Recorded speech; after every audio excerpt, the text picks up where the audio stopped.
আপনারা দেখছেন মেদিনীপুর টিভি। মেদিনীপুর টিভির সঙ্গে জুড়ে থাকুন ও যারা নতুন আছেন দয়া করে সাবস্ক্রাইব করে নেবেন।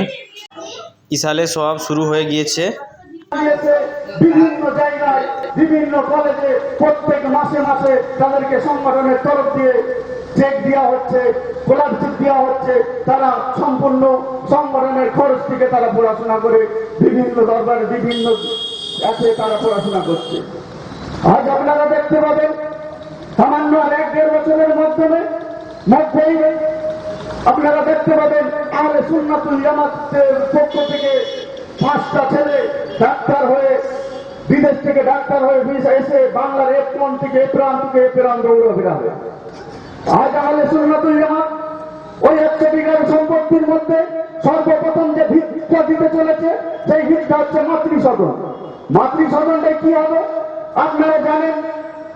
প্রত্যেকটা নার্সিংহোম, প্রত্যেকটা হসপিটাল যেগুলো আমাদের মা বোনদের যখন ডেলিভারি পজিশন আসে, যখন ডেলিভারি সময় হয়ে আসে, সেই নার্সিংহোম সেই হসপিটালগুলোই আমাদের মা বোনদেরকে নিয়ে যাই আমরা। যে যেমন সেখানে দেখতে পাই যে তাদের সিজার করতে হবে, ডেলিভারির সময় হয়েছে, সেই ডেলিভারি ওটি রুমে যখন ঢুকিয়ে আমাদের মা বোনকে বলে যে মহিলা তোমার ডেলিভারি হবে আর তুমি এদের প্রস্তুত নাও, সেই সময় আমার মা বোনরা, সেই সময় আমার বৌদিরা এতটাই লজ্জিত হয় যে সেটা বলে আমরা কোনো ভাষায় তাদের বলে আমরা সেটা বুঝাতে পারবো না। আজ ভাইজান সেখানে সেই জায়গাটাই চিন্তা করেছে। আজ একটা যে কোনো ঘরের মেয়ে যে তার স্বামী ছাড়া অন্য কোনো পরপুরুষকে দেখলেই তাদের যতটুকু অঙ্গ লুকিয়ে রাখার চেষ্টা করে, তারা সেটা যথেষ্ট চেষ্টা করে যে আমার এই অঙ্গটা অন্য কোনো পুরুষ না পরপুরুষ না দেখে নেয়। সেই জায়গায় ভাইজান চিন্তা করেছে সাধারণ মেয়েরা যদি রাস্তায় দাঁড়িয়ে তাদের সামান্য যে কোনো শরীরের একটা অংশ দেখা গেলে তারা যদি ঢাকা দেওয়ার চেষ্টা করে, সেই সময় ডেলিভারির সময় একটা পরপুরুষ ডাক্তার ছেলে সেই আমার মা বোনদের ইজ্জত থাকবে কোন কি হিসাবে। আজ সেখানে সেই ভাইজান সেই জায়গাটাই চিন্তা করেছে ওই ডেলিভারি ওই মাতৃসদন হবে ওই জায়গাটাই সমস্ত, যেখানে একদম ডাক্তার থেকে গার্ড অব্দি সম্পূর্ণ মহিলা দিয়ে চিকিৎসা হবে। সেখানে ভাইজান বলেছে যদি রেগানি রাসমণির মাঠে ময়দানে রোডে সেইখানে জোর বলে তিনি চিল্লে বলেছে যে ওই মাতৃসদনে আমি আব্বাস সিদ্দিকী এই সংগঠনের কর্ণধার হয়েও আমি আব্বাস সিদ্দিকী ওই মাতৃসদনের গেটেও পা দিতে পারবো না। আমার এটা রুল, এই সংগঠনের রুল সেটা। সেখানে সেই কর্ণধারের যদি নিষেধ থাকে আপনারা চিন্তা করে দেখুন সেখানে কি আর অন্য কোনো পরপুরুষ যেতে পারবে? আমি এই জায়গাগুলো ভাবতে পারবো। আজ আমাদের ভারতবর্ষের এমন পজিশন, আমরা এমন এক ভারতবর্ষে বাস করি যেখানে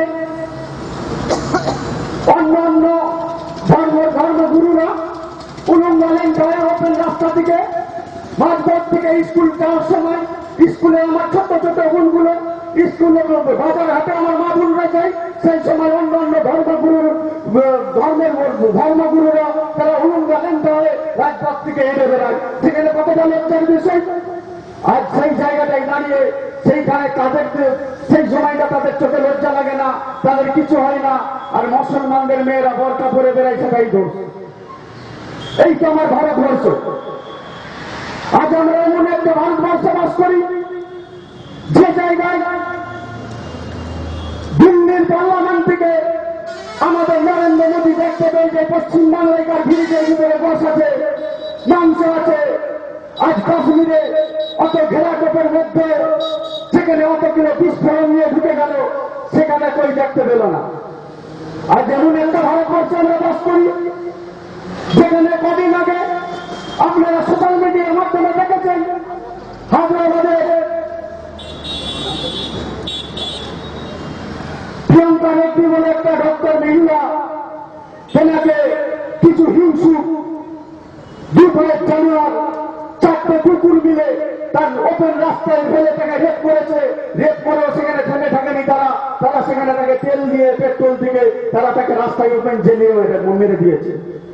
আজ সেই জায়গায় সেই হায়দ্রাবাদে ওই বিজেপির একটা এমএলএ আছে কুত্তার বাচ্চাও, সেখানে একটা কমেন্ট করেছে যে আমি আগে থেকেই ভেবেছিলাম এটা অন্য কেউ নেই, মোহাম্মদ নামেই কেউ একটা হবে।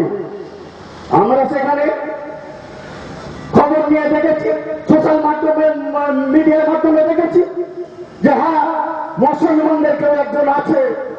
তো মুসলমানদের যে আছে, আমরা ফুরফুরা শরীফ আহলে সুন্নাতুল জামাতের পক্ষ থেকে বাংলা, পশ্চিম বাংলার সিএম সহ কেন্দ্রের জালিম সরকার মোদী সহ সবের কাছে আমরা বার্তা দিচ্ছি, ওই যে মুসলিম ছেলেটা নামে সুরাত মুসলমান, নামে মুসলমান, ওই মুসলমান ছেলেটাকে আহলে সুন্নাতুল জামাতের হাতে ছেড়ে দেওয়া হোক। আমরা দেখিয়ে দেব যে মুসলমান হবে সে কোনোদিন কাউকে মারতে পারে না, যে মুসলমান হবে কোনোদিন কারো ইজ্জত লুটতে পারে না। হতে পারে সে তার নামটা মুসলমান, হতে পারে তার নামটা মুসলমানের সঙ্গে জড়িয়ে আছে, কিন্তু আমরা শাস্তি দিয়ে বুঝিয়ে দেব মুসলমান যে হবে সে কারো ইজ্জত লুটতে পারে না।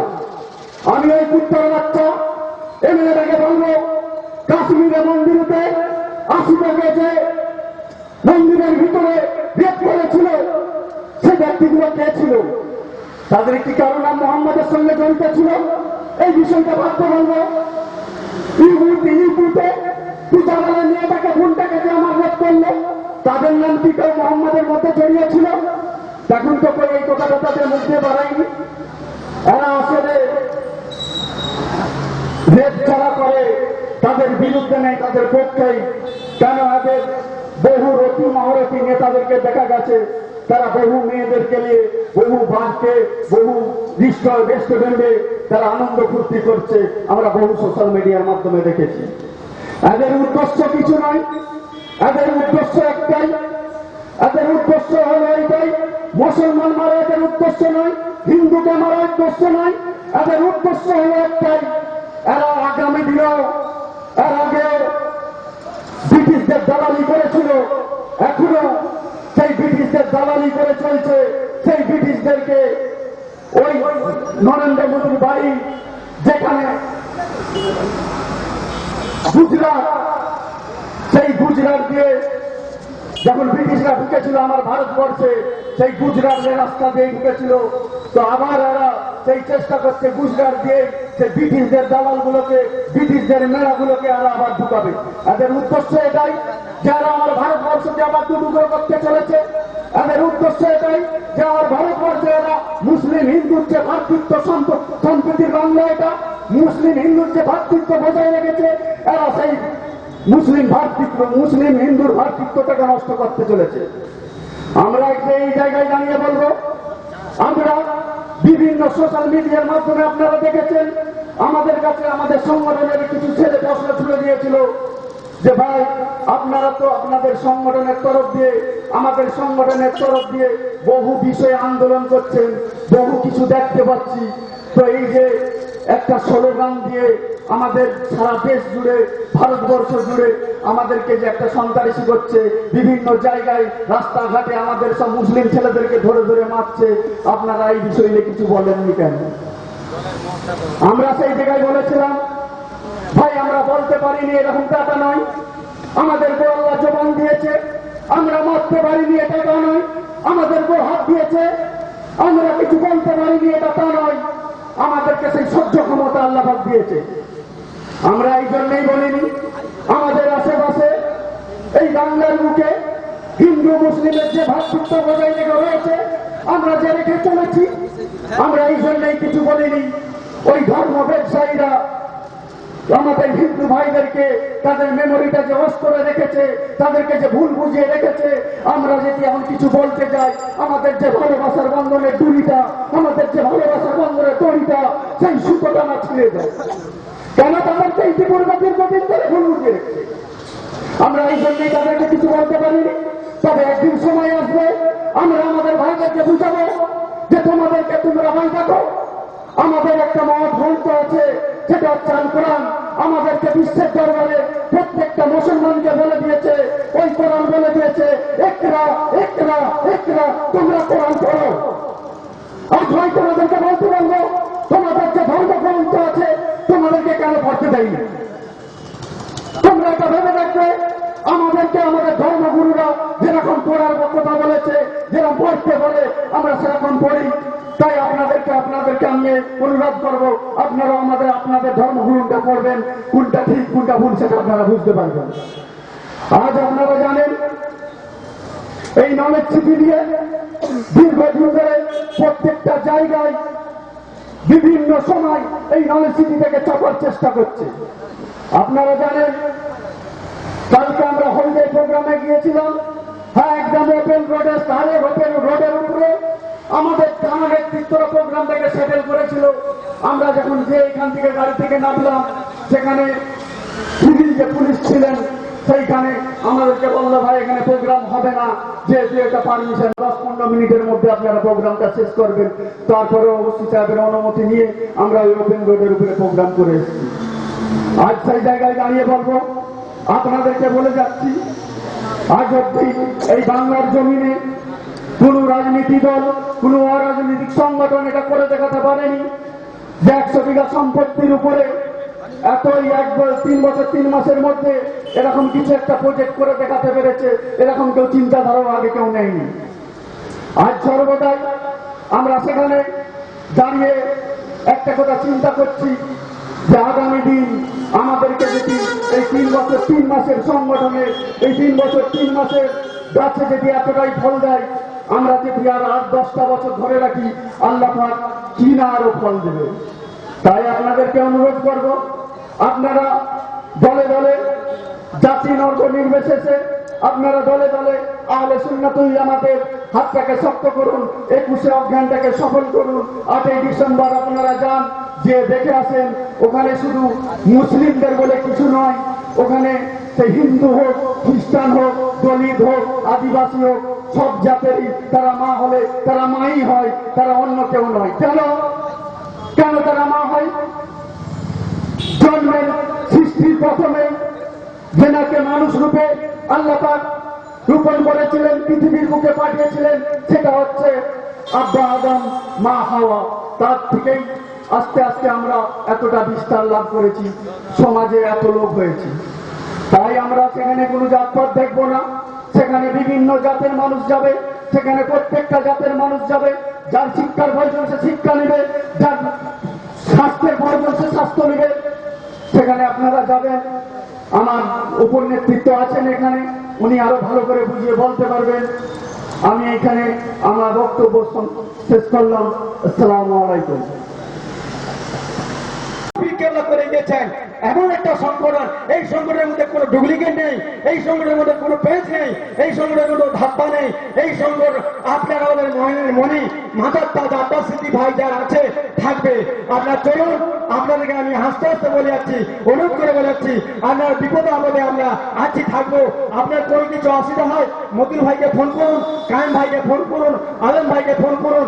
আমি আপনাদের গুনাহগার ভাই, গরিব ভাইজান, ইসলাম ভাইজান, আমি আপনাদের পাশে আছি, থাকবো। এই বলে আমার বক্তব্য শেষ। ওমা আলাইনা ইল্লাল বালাগ। আব্বাস সিদ্দিকী ভাইজান জিন্দাবাদ, আহলে সুন্নাতুল জামাত জিন্দাবাদ, ফুরফুরা শরীফ জিন্দাবাদ, মতিউর ভাইজান জিন্দাবাদ, আলম ভাইজান জিন্দাবাদ, আমাদের কায়েম ভাইজান জিন্দাবাদ, হাসিবুল ভাইজান জিন্দাবাদ। এই বলে আমার বক্তব্য শেষ করলাম। যে আজ আল্লাহ পাক যে ভাইজানকে এত সুন্দর ভাবে যে নলেজ সিটির উদ্দেশ্য ভাইজানের অন্তরে যে ঢুকিয়েছে, আজ আমাদের সামনে বলতে হবে যে মুসলমানদেরকে এডুকেশনের দিকে পিছিয়ে যাচ্ছে। সর্বপ্রথম এই ভারতবর্ষের বুকে আজ এডুকেশনের যে প্রভাব আমাদের সামনে পিছিয়ে যাচ্ছে, তাই সর্বপ্রথম ভাইজান চেষ্টা করলে যে কিভাবে এই ভারতবর্ষের বুকে এডুকেশন পৌঁছানো যায়। আজ শুধু আমাদেরকে পড়াশুনো, এডুকেশনের কাছে শুধু প্র্যাকটিশনাল পড়াশোনা করানো হচ্ছে। ভাইজান কিন্তু আমরা করলে আজ ভারতবর্ষ পিছিয়ে যাচ্ছে। কেন? আজকাল প্রত্যেকটা কান্ট্রি টেকনিক্যালের যুগ হয়ে গেছে। এই টেকনিক্যালে আজ বিদেশ কান্ট্রি 90% হার বেড়েছে, ভারতবর্ষ মাত্র 8%। তাই ভাইজান উদ্দেশ্য নিয়েছে যে ভারতবর্ষের বুকে যদি শিক্ষায় শিক্ষিত হয়, সর্বপ্রথম টেকনিক্যাল শিক্ষা দিতে হবে।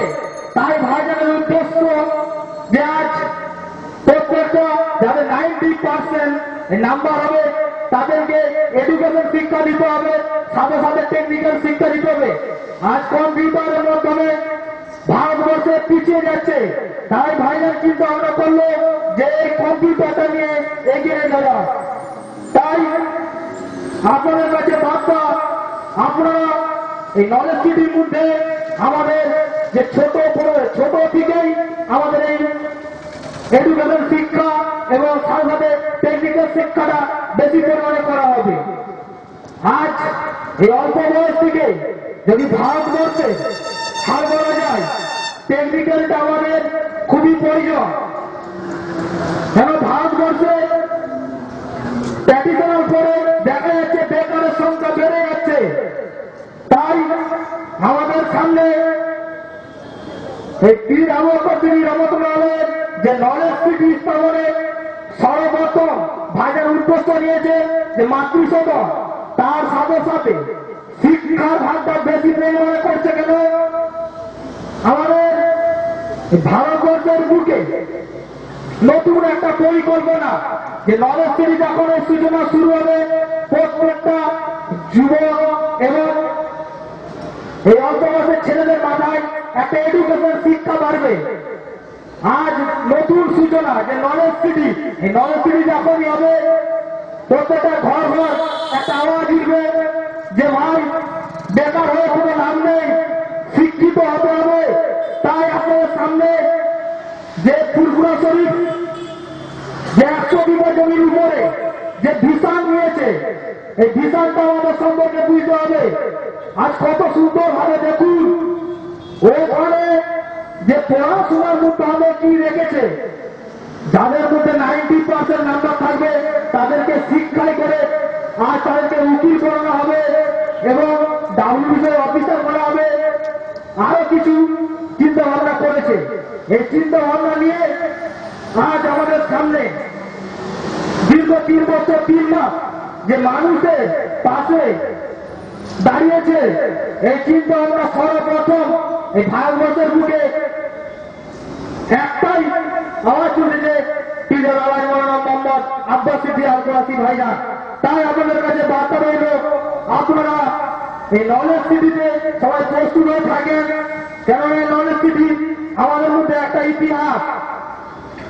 আজ এই নলেজ সিটির মধ্যে সর্বপ্রথম 1 নম্বর পয়েন্ট আমাদের ধর্মীয় হতেন, যে ধর্মীয় আমাদের প্রত্যেকটা মানুষের যে সূচনা শুরু থেকে শেষ পর্যন্ত যে ইসলামের যে নীতি, সে ধারণা সর্বপ্রথম রুলস আমাদের মধ্যে রয়েছে ধর্মীয় প্রেম। তারপর রয়েছে মানব প্রেম। মানব প্রেম হলো পুরো ভারতবর্ষে নয়, তারা বলছে যে মানব জাতির পাশে দাঁড়ানো। আজ ভারতবর্ষে দেখা যাচ্ছে যে সব থেকে পিছিয়ে আছে দলিত আদিবাসী। আজ তারা তাদের অধিকার পাচ্ছে না। সেই জন্য প্রত্যেকটা মানব জাতির পাশে দাঁড়ানো আমাদের দরকার। তাই ভাইজান 2 নম্বর পয়েন্টে মানব প্রেমটা রাখলো এবং 3 নম্বর দেশপ্রেম। আর দেশপ্রেমটা আমাদেরকে দেশপ্রেম বলতে লজ্জা লাগে ভারতবর্ষের বুকে। কেননা এই দেশপ্রেম জিনিসটা যিনি শিক্ষা দিয়েছে, যিনি ফ্রিডম ফাইটার দাদা হুজুর পীর কেবলা, যিনি স্বাধীনতা সংগ্রামী ছিলেন। আর দেখুন ভারতবর্ষের বুকে দেশপ্রেম জিনিসটা উঠে যাচ্ছে। আজ যে দেশের মধ্যে যে একটা ভক্তি, এই ভক্তি জিনিসটা দেখুন। আজ এই ভক্তি জিনিসটাকে শেষ করার পরিকল্পনা রাজনীতি কিছু বেরিয়েছে, তারা এই দেশের ক্ষতি করছে। তাই এই পূর্ববর্তী বাংলাদেশের মধ্যে যেমন যে 3টে জিনিস রেখেছে, এই 3টে জিনিস নিয়ে আজ ভারতবর্ষের বুকে প্রচুর প্রভাব পড়েছে। তাই আমি কিছু এখানে লম্বা করে কিছু বলছি না। তো পূর্ববর্তী বাংলাদেশ জিন্দাবাদ, পীরের আওয়াজ মৌলানা মোহাম্মদ আব্বাস সিদ্দিক আল কোরাসি ভাইজান জিন্দাবাদ, ও ছোট ভাইজান নওশাদ সিদ্দিক আল কোরাসি ভাইজান জিন্দাবাদ।